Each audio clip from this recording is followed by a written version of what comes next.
just to show that I'm greater. I'm eating steak and potatoes on the way to Decatur. Maybe there's just a little made up. Welcome to 3 Count Commentaries. This is your host, MagMongoSlade. Today, we're going to talk about the season finale of WWE's Most Wanted Treasures, featuring the Nature Boy, Ric Flair, and the search for the butterfly robe. That was really the only thing that they were looking for. Butterfly robe is a black robe with silver butterflies, I believe it is, and the white feathers. It is the same robe Ric Flair is wearing in the placard, and the same robe that he wore when he won the WWE Championship at the Royal Rumble 1992, and it is the same robe that he wore on one of the final Nitros. Or was it, I think you said it was 1995 actually, so that would be like the beginning of Nitro. And it's Conrad Thompson's white whale. If you know a Moby Dick, you know that the white whale is something that you've been chasing your whole life, and Conrad Thompson really had a thing about it. And he's been talking about it on his podcast a lot, and he's very integral to this episode. It is the holy grail of Ric Flair robes. So we dive into the fandom of Ric Flair robes while also, talking a little bit about Ric Flair's history.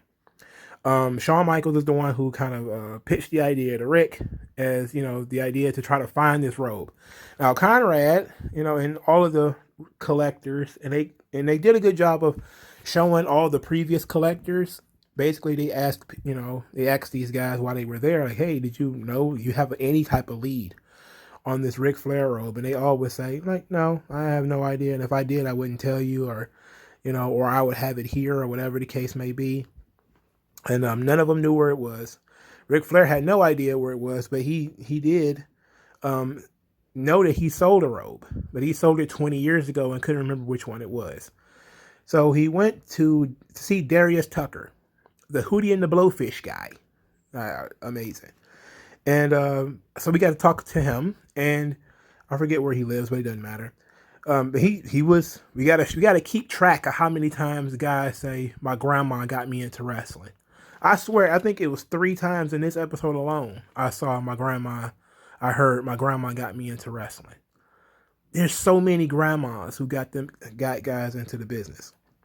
Anyway, there was a guy named Jimmy V. He was having a fundraiser in, I think, 1990 something. Was it 1993 or 1999 or something like that? In any event, Ric Flair put one of his robes up for auction. And Hootie from Hootie and the Blowfish actually bought the robe. Ric Flair couldn't remember which robe it was and thought maybe it was the robe that they were looking for. It turns out that it was actually a white robe. It's called the Galaxy robe. And it is a beauty. It was the robe from Starrcade 87. It was tremendous. It was a great looking robe. But it wasn't the one they were looking for. Flair put it on and strutted around Hootie's living room. Apparently these two guys had been friends for 20 some odd years. And of course they met in Ric Flair's favorite place when they met in a bar. Ric Flair's favorite place on earth.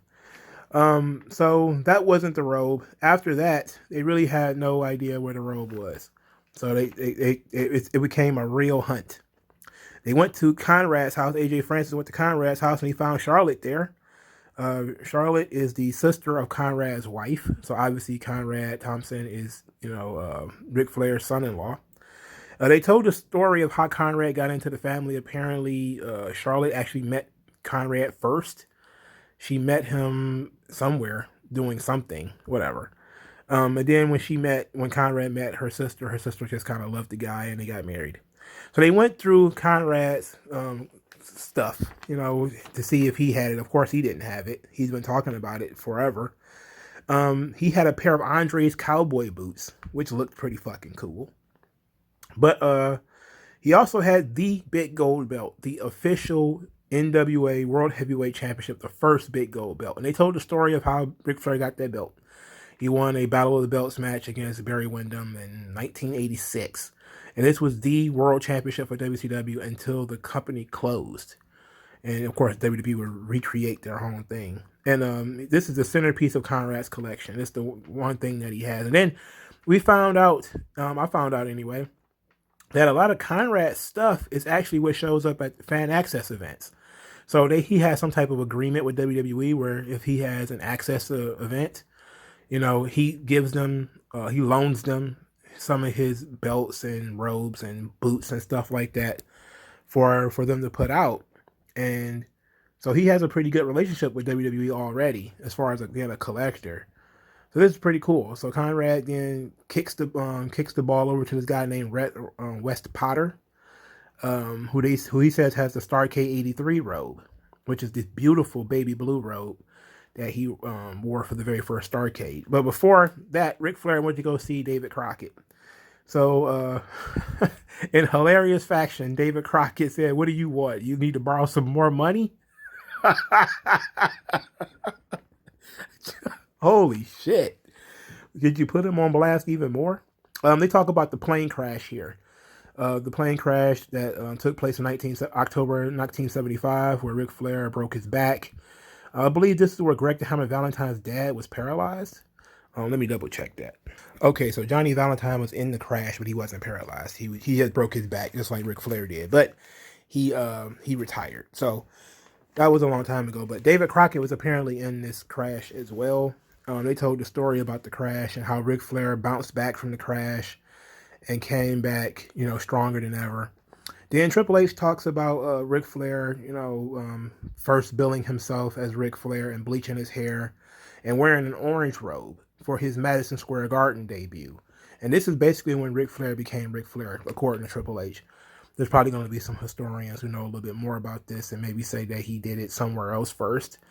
But as far as, I know, and, some of this information is kind of, who knows, that Ric Flair basically became Ric Flair in the WWF, where he first bleached his hair, first wore a robe, first took up the name Nature Boy. There's a lot of guys who, in reading books and things, I see come up with their gimmicks really in New York. And it's kind of strange how many, like Cowboy Bill Watts. He first became Cowboy Bill Watts and started wearing the hat when he came to New York. Bruiser Brody, when he was Frank Brody. He had some other names too, but he came to the WWF. They didn't want to use his real last name, which was Goodish, so they used Brody, and he just called him Bruiser. I think he was Bruiser Frank Brody already, so he just dropped the Frank and just called him Bruiser Brody, and that was pretty cool, And I read that in the Bruiser Brody. No, did I? I saw it in a documentary. Was it in a documentary or in a book? I'm off subject. Anyway, Flair basically started talking about some of these subjects about Olivia Walker, who was a seamstress who made all of his robes, and basically that's what he was there to do, to make sure all of them were Olivia Walker robes, except for the one robe that she didn't make. But we have to get that. We have to get there. David Crockett had no idea where the robe was. And then they started talking about a running joke of Ric Flair losing things because, he gets, they didn't say because he gets drunk and blacks out, but they just said he likes to party. And he partied too much, and he had a habit of losing Rolexes and losing his rings and losing his robes and stuff like that, and just not caring, being careless with his items. Flair talked about his ex-wife stealing from him, and, there's some other, there's a lot of stuff that's going on. Then they met Charlotte. Charlotte was joined AJ Francis, and they went to Greenville, North Carolina, to look at the robe, the Starcade robe. This time, they heaped some praise on Charlotte, talk about her prowess, her physicality, and different things like that. They also talked about her and Reed, that Reed being her inspiration. For those of you who don't know, Reed Flair is her little brother who wanted to be a wrestler, actually was trained, and they showed some footage in this piece about Reed, who he died. He had drug problems and things like that. He died in 2013. And basically she took up his dream. So that's why she got into the business. So they went to see West Potter. And he says that he basically became a fan during the Monday Night Wars, a wrestling fan. He had plenty of programs on the wall. It was just a lot of programs. He had a Ricky Steamboat jacket from when Ricky Steamboat owned the gym. He had a pair of Harley Race's WrestleMania 3 boots. Those joints were pretty cool. And he had the Starcade 83 robe. Now, when they talked about Starcade 83, of course, AJ Francis basically says, "Oh, Starrcade '83 was the NWA's version of WrestleMania," which is technically true, but you should say it's the precursor to WrestleMania. it was the precursor to WrestleMania by a few months. I think WrestleMania's first was 1984 or 1985. I don't remember which. But it was like a year or two older than WrestleMania. But in talking about this, they talked about Harley Race, because not only because they had a pair of his boots right there, and they actually showed footage of Harley Race slamming Andre in 1979, because it's damn near 40 years after WrestleMania 3. Nobody cares anymore. You can't say nobody slammed Andre. Ben Brown really wanted to start K83 robe. He really, really wanted to start K83 robe. The guy said, absolutely not. He is not going to sell this. He can't sell it. It's just a piece of history, and it just doesn't make sense for him to sell it. And he had no idea what a butterfly robe was. And he also had the Royal Rumble 1992 boots, which were pretty cool. He didn't have the robe, but he had the boots. Because he didn't want to sell it, they decided to enter a loan agreement where Wes Potter would loan WWE, for a certain period of time, the Stark 83 robe and the boots, the 1992 Royal Rumble boots. Who knows if there's going to be some kind of cash arrangement. When they did this kind of thing later, they mentioned like a plaque where you would tell the people who owns it. So, but I think loaning things are just as good, so it's pretty cool. They talked to Bad Bunny, and for some reason Ric Flair made it thought that Bad Bunny had the robe. It just seemed like a waste of time. It seemed like they just had to feel sometimes where they just say, "Oh yeah, remember when Bad Bunny was there and he was super cool? He was at WrestleMania this year." Like, nah, bro. I don't see how Bad Bunny would know where Ric Flair's robe is. Anyway, Ben Brown then ultimately found the butterfly robe that it had been sold for $10,000. Apparently, the seller of the robe didn't know really what he had. He had a father who passed away, and he needed some quick cash, so he says he opened an eBay account just for the specific purpose of selling this robe. And he sold the robe for $10,000, which is far less than what the robe is worth. Ben Brown then talked to the current owner of the robe, and the current owner of the robe essentially says, like, look, the guy left, Ric Flair left the robe in a hotel in 1995, and it was in a lost and found for a long time. And then, this employer of the hotel happened to get a hold of it, and he just held it for 25 years and didn't really think too much of it. And then the guy says, look, I don't want the publicity for being the guy who has that robe, so I'm not going to appear on camera. So he talked to Ben Brown over the phone. So he says he'll send a proxy. He'll send somebody to do the negotiations and everything, and to show WWE the robe to make sure that they can authenticate it and know that they actually have the robe. So he sends Rich Rosenberg, who is a wrestling collector and trader, and he's going to do the negotiation on behalf of the unnamed owner of this butterfly robe. And they really did have it. The robe was in the possession of this guy, and Flair, got to wear it, and got to look around in it, and they of course told the story of him winning the title, and they wanted to know, like, hey, what would it take, to get this robe? And Conrad was brought in to be the guy who to evaluate the robe. And he says that basically the highest that a robe has gone for was Ric Flair's purple robe, and it went for $40,000. And this one is a much rarer robe than that. So Ben Brown, being the savvy businessman he is, offered to buy the butterfly robe for $50,000. This was, of course, immediately shot down. And then he says the owner says, "How about a trade?" I want the jungle robe, which is the green, and it's like it got lions and stuff on it, and a pair of boots. If you get me a pair of ring worn boots, and I'll trade that for this robe. So WWE contacts Conrad, and Conrad has a pair of Ric Flair's boots. The yellow RF, they call it the RF boots, and they're yellow. They were $15,000, and Conrad was willing to toss those boots in just for a co-ownership of the robe, of the butterfly robe. And WWE would go about finding the actual jungle robe that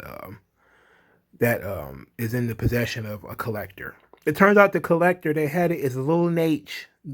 Charles Robinson. He actually had the jungle robe. So they went to his house in Charlotte. And of course, they talked to him, and he was another one of them. My grandma got me into wrestling at 10 years old, and he started out as a photographer. And I thought it was really cool. Like sometimes they don't talk to referees, you know. Like sometimes I kind of want to do. I do kind of want to learn the backstory of a referee. It's kind of cool. So basically, they got down to brass tacks, and Charles Robinson says that there's no amount of money he can give up that robe. He cannot give it up. The jungle robe. He couldn't do it. And he said that, Ric Flair just had too much of an impact on him. So they decided, okay, how about a trade? Let's trade you a Ric Flair robe that, it's still something from Rick, but we need this specific robe. And he was like, what do you have in mind? And WWE has this beautiful gold Ric Flair robe. I wish I could remember what show he wore it on. But it's a gorgeous fucking robe. And they showed him that robe and said, hey, we'll give you this for the jungle robe, essentially. And, Charles Robinson was like, hey, they told him, of course, they laid out everything that they were trying to get the butterfly robe. And, the collector who wanted the butterfly robe wants this. And his specific robe. And a pair of boots. And Charles Robinson was like, okay. And traded his jungle robe for the gold robe. And Ben Brown was kind of in the hurt locker because he talked about, how beautiful the robe was and how much it really cost him. WWE had to personally buy that robe from Ric Flair. That's where they got it from. So, Charles Robinson got something that was pretty fucking sweet for the jungle robe. So now that they have the jungle robe and Conrad has the boots, they go to talk to the proxy again. And in talking to the proxy, they find out that the guy now wants $25,000 in cash in addition to the boots, in addition to the robe. And, Ben is kind of like, what? And says, okay, well, look, I got to talk to Conrad. And so he calls Conrad, and Conrad says, okay, look, I will cover the cash and the boots, and WWE will just will donate the jungle robe, and we'll call it even 50-50 ownership of the butterfly robe. They all agree to that. They go back to the proxy and they find out the guy wants more money. And now they're like, okay, well, how much more? And they're like, he won't say. The proxy's like, he won't say how much more. So Conrad says, okay, $50,000. We'll double his offer. $50,000 plus the boots, plus the robe. The proxy goes back. He comes back and says, well, I wish I could say yes, but the guy wants 60. And they're like, what the fuck? This is absolutely nonsense. And then Conrad says, okay, 60. Fine. I'll give him $60,000 plus the boots that are worth $15,000 plus the jungle robe. And the deal was made. So the guy got a $125,000 value just for one robe. But WWE got the robe, and now it's a co-ownership deal between WWE and Conrad Thompson. And I was like, oh boy, that's capitalism in a nutshell, baby. You negotiate. But this was fun, It felt like a real hunt this time. They were really looking for something that really was missing. And then when they found it, it was a hard deal to strike. It wasn't easy for them. This is the first time WWE probably took like a huge L because they gave up a lot, you know, and didn't get 50-50. They gave up 100% ownership of a robe that they had. And then, you know, they had to keep their word to Charles Robinson. They couldn't say, well, we got the jungle robe, we're just going to keep it. They was like, no, we got to make this deal, you know, because we told them we were going to deliver this butterfly robe to the fans. So they did what they had to do to get the robe that they wanted. And it's an extremely rare robe, but they only got 50-50 ownership of it, you know. And then you got to give Conrad his credit. That dude, he threw money around like it was nothing. They said 50 grand. He's like, fuck it, 60. I'll push the button right now. I'll wire it to you right now. Just stop this nonsense. I love how straightforward he was. And that's the crazy thing is Ben Brown has access to WWE's money. And even he's kind of dramatizing, like he's hand-wringing about money here and there. It's like WWE could have dropped like, you know, 500 grand on this thing and said, fuck it all, you know, if they really wanted to. But if they wanted to be able to get money out of it. But ultimately, Conrad did a good job here. And Ben Brown and everybody was hand-wringing, but Conrad was like, I want the deal done. I've been looking for this robe forever. You know, this is going to be awesome. And he was willing to spend the money, so God bless Conrad. So that was great. This was a great episode, a worthy season finale. Ric Flair got to go through a walk down memory lane. He got to put on some of his old robes that he don't even own anymore because he sold so many of them. But I am wondering when this 50-50 thing is going to eventually blow up. It's obviously probably going to be when Conrad dies. But Ric Flair says that he wants the robe to stay in the family, and he wants the robe to be, and he considers WWE to be the family. So he says either me, Charlotte, you know, or Conrad, or the WWE. That's where the robe needs to be. And he really just kind of was like pushing for the deal to get done. And Conrad was like, no problem, you know. And Ben Brown was kind of like, there's a lot of money being spent around here, man. I'm in kind of deep. It's just like, if you don't stop it, if you don't stop it. But this was very good. And I'm glad they finally got it done. And when there's this big epic universe museum or whatever the hell it's going to be, it ought to be fun for people to actually be able to go and see it and hopefully not tear it up and everything gets destroyed in a fire or anything stupid like that. But this was good. You know, let me know what you guys think in the comment section below. Like this video, share this video, subscribe to the channel. Thank you guys for your time, and I'll talk to you guys later. I can only be great.